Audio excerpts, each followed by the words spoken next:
बारबाटी खेल प्रथम टी20 मैच।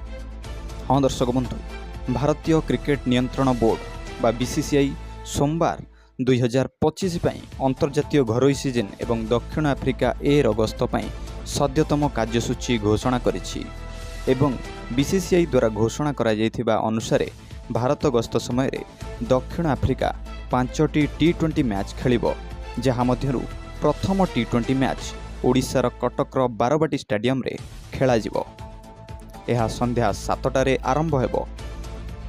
भारत एवं दक्षिण आफ्रिका मध्य अन्य 4टी टी20 मैच रो स्थान रही।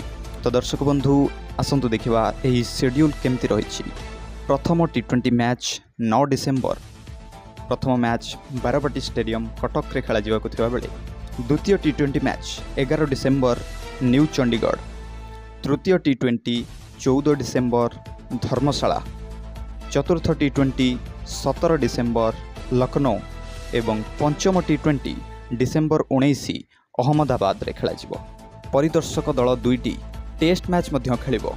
IDFC first bank test series रो प्रथम टेस्ट मैच नवेम्बर 14 रु नवा दिल्ली रे आरंभ हेबो। सेहीपरि गुवाहाटी रे द्वितीय टेस्ट नवेम्बर 22 रु अनुष्ठित हेबो। सेहीपरि दुई देश मध्य 3टी एक दिवसीय मैच खेला जिवो।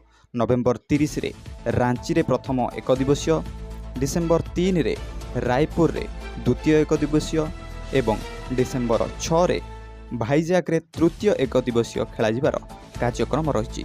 तो दर्शक बंधु, एमती क्रिकेट और स्पोर्ट्स रिलेटेड टिकिनिकी अपडेट जानिया पई आम चैनल को सब्सक्राइब कर दियंतु, वीडियो लाइक करी वीडियो को सांग मान सहित शेयर करंतु। धन्यवाद।